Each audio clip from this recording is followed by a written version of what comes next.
age 9, and this is the age when I became a social outcast. And no, it is not the mullet that did it. It was actually because one day I very casually announced to my 3rd grade class that I do not believe in God. Now, if I'd grown up here, it might have been a different story, but I grew up there in small town middle America. And in small town middle America, you do not announce that you don't believe in God. My classmates were trying to convert me literally for years. Now, one thing that really confused them is that I actually did go to church. See, there's me again.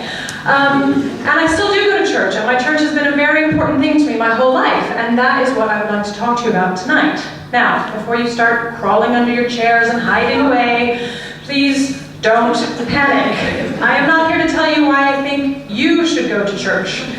My church believes not in proselytizing or converting or promoting or anything like that. Much like here, we have a rule of no pitches. So, I'm a Unitarian. Anybody heard of it? Yeah. A couple, yes.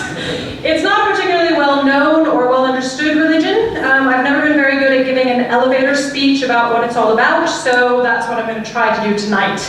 First and foremost, there is no creed, there is no dogma, there are no beliefs that you have to follow to be a Unitarian.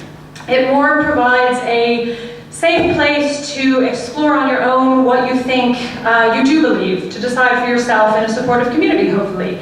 A community that celebrates things like freedom, acceptance, reason, equality. It just provides a place where you can do all these things surrounded by people who care about you, but to decide on your own maybe what you believe. So, a little bit of history. Unitarianism is not something new. It's been around for centuries. First propped up maybe the 16th century. It was seen as heretical then. It was made illegal. It really wasn't a very good scene for Unitarians back in the day. Joseph Priestley, Yorkshire native, he did a lot of organizing of Unitarian churches here in this country and was so persecuted that he had to flee to America in 1794, where he started organizing the Unitarian movement in the States, which was good news for me because that brings us up to the 1980s. That's my home church in Lafayette, Indiana. I started going there when I was 4. So from a very young age, I was taught that it was okay for me to think for myself, to decide what I thought about things like God and heaven and the afterlife. I did go to Sunday school. It was a little bit different than where my friends were going, I think.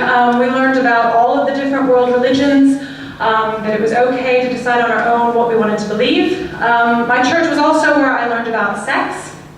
When I was 13, I took a very intensive sex education course where we learned about all kinds of topics, and we got hands-on practice, putting condoms on bananas. That's how I learned to do it when I was 13.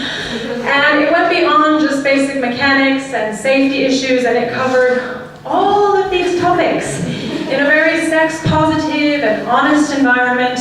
And I'm really grateful that I was able to take this course, because I certainly was not going to learn about all this in school or from my parents. Thank God. So, fast forward to me as an adult. There I am. My Unitarian faith has still been very important to me. I'm always excited when I meet another Unitarian because there aren't a lot of us out there. Any idea how many there are in this country? Well, nobody knows. It's kind of a hard number to capture because people don't always report as Unitarians on a census. But the estimate is somewhere between 2,000 and 7,000, so it's not that many.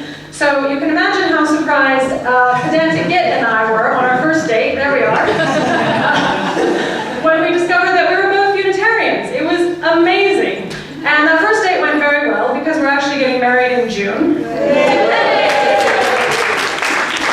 And when we do get married, we're going to do that at the Cross Street Unitarian Chapel in Manchester, which has been in the news for being the first church to become registered to have civil partnerships on site, which we're very proud of being at the forefront of that movement. I thought I should throw in a few famous Unitarians. They have brought us a lot of things in the world of literature and architecture and buckyballs and teacups and something about inventing the World Wide Web. I didn't really know about that before I started doing this presentation.